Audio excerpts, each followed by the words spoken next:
तर भोंदू अशोक खरातला आज कोर्टात हजर करणार। भोंदूची 5 दिवसांची पोलीस कोठडी आज संपते।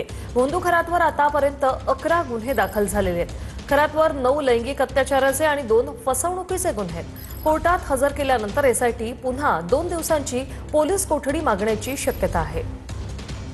पवन येवले आमचे प्रतिनिधी आपल्या सोबत जोडले गेलेले आहेत। पवन, काय माहिती?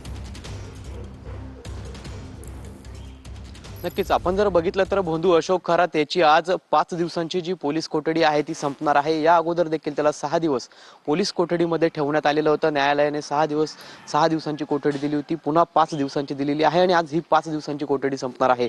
दरम्यान 5 दिवसामध्ये एसआयटीच्या पथकामार्फत भोंदू अशोक खरात याच्या कार्यालयामध्ये विविध पद्धतीने पंचनामे जे आहे ते केलेले आहेत। या ठिकाणी अनेक विटनेस जे आहेत त्यांनी आणलेले होते। हे कार्यालय देखील सील केलं होतं। हे सील केलेलं कार्यालय जे आहे ते 3 दिवसात तब्बल 4 वेळा उघडून या ठिकाणी पंचनामा केलेले आहेत। त्यामुळे एसआयटी कडून एकीकडे चौकशी सुरू आहे तर दुसरीकडे अशा पद्धतीने तपास जो आहे त्याला वेग आलेला होता आणि आज त्याला कोर्टात हजर केल्यानंतर पुन्हा युक्तिवादादरम्यान काही पुरावे असतील, त्याचबरोबर काही कागदी पुरावे असतील ते सादर करून पुन्हा एकदा 2 दिवसांची पोलीस कोठडी जी आहे ते मागू शकतात। त्यामुळे त्या अनुषंगाने युक्तिवाद होऊ शकतो।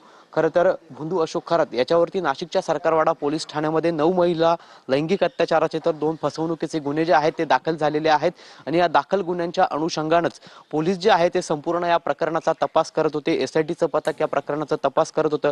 फॉरेन्सिकची जी टीम आहे ती देखील त्याच्या कार्यालयामध्ये कॅनडा कॉर्नर परिसरामध्ये जे कार्यालय आपण जे सध्या बघतो या कार्यालयामध्ये येऊन या ठिकाणी जे पुरावे आहेत ते गोळा करण्याचं काम चालू होतं। या ठिकाणी ऑनलाईन पद्धतीने स्कॅनिंग देखील करण्यात आलेलं आहे। त्यामुळे आज युक्तिवाद केल्यानंतर पुन्हा एकदा 2 दिवसांची पोलीस कोठडीची जी मागणी आहे ती एसआयटीच्या पथकामार्फत होऊ शकते आणि ती देखील कोर्टाकडून मिळण्याची शक्यता आहे। ऋषाली, धन्यवाद पवन, तुम्ही दिलेल्या या माहितीसाठी।